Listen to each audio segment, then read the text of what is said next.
Bonjour à vous tous. Alors, dans cette vidéo, on va essayer en fait d'illustrer un petit menu. On va faire une éventuelle calculatrice avec l'addition, soustraction, multiplication et division. En illustrant des fonctions tout en les appelant d'autres noms d'autres fichiers. Pourquoi en fait? Parce qu'il y a un truc très très important au niveau en fait, de Python qui est réputé euh, en, en même temps lent en tant que langage interprété compilé, mais surtout il est en fait, on peut remédier à cette lenteur en s'appuyant sur des packages parce que la communauté elle est très très active.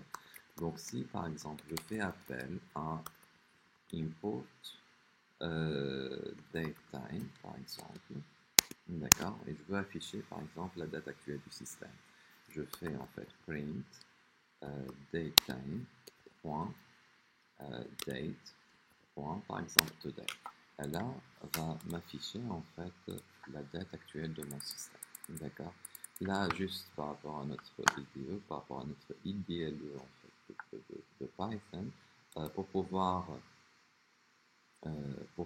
en fait télécharger un package bien déterminé, il faut passer en fait sur l'onglet, sur le menu en fait PyCharm et puis Preferences, et après on peut passer par la suite sur Project, d'accord, puis Project Interpreter, et là on peut en fait installer des packages apparents tout en cliquant sur le plus, et là après je peux télécharger en fait le package à partir de datetime. Je fais install package par exemple.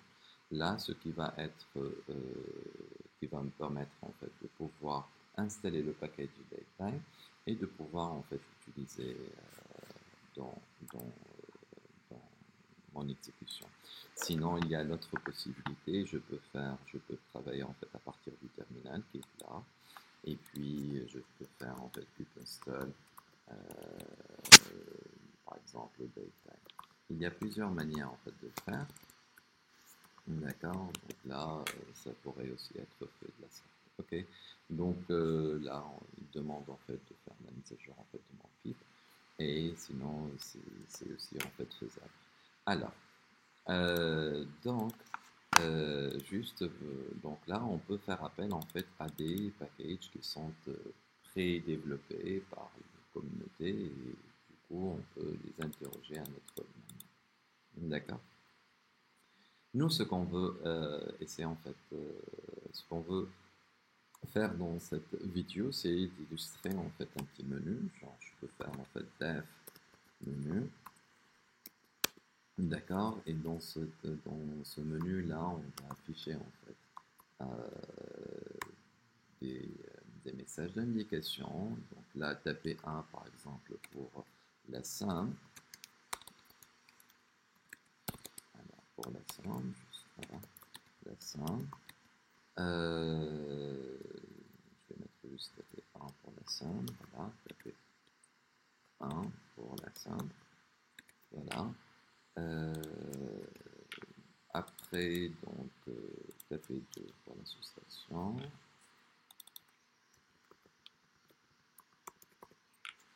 Et taper donc 3 pour la multiplication. Par exemple, je vais me limiter à cette fois-là, pardon. Voilà. Et puis en fait, je vais donc là, normalement, ce que je devrais en fait avoir, c'est-à-dire en fait, l'utilisateur va nous donner son choix. D'accord? L'utilisateur en fait va nous donner en fait son choix. Et donc là, ça va être en fait la valeur de retour de notre fonction. Du coup, je vais mettre en fait choix égale input, ou bien int input, ça va être en fait numérique, int input, genre donner votre choix. Voilà.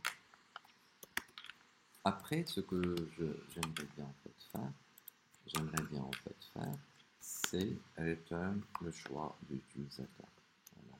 Là, vous voyez, en fait, il est grisâtre, et si je fais appel au choix, ça va changer de couleur. Voilà. Et là, une fois quand on va faire appel en fait au menu, donc les trois messages en fait vont être affichés, et le choix en fait utilisateur va être sauvegardé dans une variable choix. D'accord? Donc, pour ce faire, je peux mettre en fait choix, ou bien n'importe quel, d'ailleurs, ça peut être nommé choix, ou bien genre tout simplement x, hein. Ça ne dérange pas. En tous les cas, c'est la valeur de retour en fait de ma fonction en fait menu. D'accord? Mais là, c'est une variable en fait interne, on l'a appelée choix, et là, on peut la nommer en fait autrement. En tous les cas, c'est la valeur de retour de menu qui devrait être du même type que celui-là. D'accord? Après, je vais voir.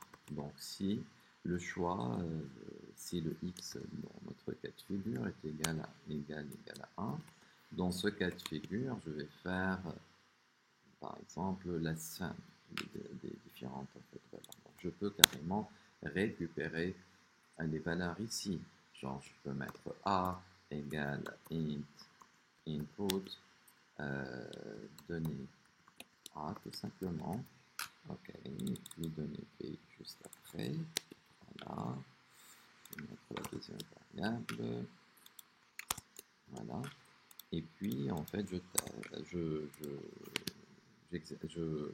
traite en fait le cas pour le x égale 1 qui va me donner en fait print à la limite en fait a. Voilà. Plus, voilà, plus b, la valeur de b. Donc ça va être égal à a plus b. D'accord. Donc je vais faire en fait la même chose pour les deux autres cas. Donc là, copier. Elif, donc le x égal à 2. Dans ce cas de figure, je vais faire en fait la soustraction. Voilà, donc moins et la différence. Voilà. Et le cas échéant, donc là, c'est, je peux en fait carrément, en fait, je vais compliquer dans les prochaines vidéos cette portion de code. Mais là, on va se contenter juste de 3 cas de figure. Là, pour dire en fait, ici, je vais faire la multiplication de A fois B. Voilà. A fois B. Voilà. Donc, à la limite, else, je vais juste mettre erreur pour le moment. Hein, et puis, on va la traiter. Ok. Donc, ok. Ou soit 1, soit 2, soit 3. Ok, donc là, c'est notre exécution. On va essayer en fait de la traiter. Donc juste la def menu, donc il faut mettre en fait 2 points juste après. Voilà, ok. Et j'exécute. Donc voilà, taper 1 pour la somme, taper 2 pour la soustraction, taper 3 pour la multiplication, donner votre choix. Moi je veux par exemple faire la somme. Il me donne donner A, je donne en fait la première valeur, donner la troisième valeur, et puis il m'affiche en fait la somme des deux. Voilà, donc là c'est pour l'addition, et ça se passe de même pour la multiplication et pour la soustraction. D'accord? Donc juste pour la soustraction, là je refais en fait la portion de l'exécution, donc je vais mettre la soustraction, donc ça va être 2, je mets une valeur inférieure à une valeur, et du coup ça va être en fait une valeur négative, donc tout va bien par rapport à notre portion de code. Moi, l'objectif en fait principal de cette vidéo, c'est quoi au juste? C'est que j'aimerais bien écrire cette fonction menu dans un autre fichier que je vais créer tout de suite. Donc là, ça va être, je vais l'appeler exercice, par exemple 3, tout simplement. Exercice 3, voilà. Et je vais copier la fonction menu et je vais la caler en fait au niveau de l'exercice 3. Est-ce qu'on est bien d'accord?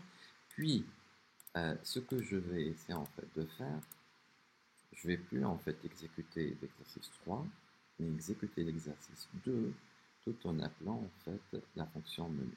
Du coup, ce que je vais essayer en fait de faire, ça va être import, comme dans le cas de figure en fait de datetime, que datetime, comme je dis, en fait, c'est une library qui est développée par la communauté. Nous aussi, on peut développer notre propre library avec les différentes fonctions utilisées. Donc, on va importer, comme vous voyez en fait là, on va importer en fait l'exercice 3 qui est là, d'accord, et puis tout simplement exercice 3, voilà, exercice 3 qu'on vient de générer, et puis quand on fait appel en fait à menu, là je fais exercice 3.menu, ou bien au lieu de faire import x3, je peux faire en fait from ex3 import la fonction. Là éventuellement si on aura en fait un programme avec plusieurs fonctions, on peut importer juste une seule fonction par rapport à, à, à l'exercice. Donc là, from exercice 3 import menu. La seule contrainte, c'est que les deux fichiers doivent être dans la même arborescence. Et puis, je fais appel à mon programme sans aucun problème. C'est-à-dire, je vais exécuter, je ne vais pas faire appel en fait à exercice 3, je ne vais pas l'exécuter à partir de là, mais je vais l'exécuter à partir en fait du programme principal. Et du coup, là, quand j'exécute, j'aurai en fait le même cas de figure, à savoir donc la même chose avec le cas qu'on l'a pas utilisé avec la multiplication. Je donne en fait la première valeur, puis la deuxième valeur, et puis elle m'affiche en fait la multiplication sans aucun problème. Donc là, l'objectif qu'on a voulu en fait atteindre, c'est le fait en fait de développer une fonction dans un fichier à part et puis l'appeler avec import ou bien avec from et que ce soit import la fonction et la traiter dans notre programme principal. Ok, merci pour votre attention.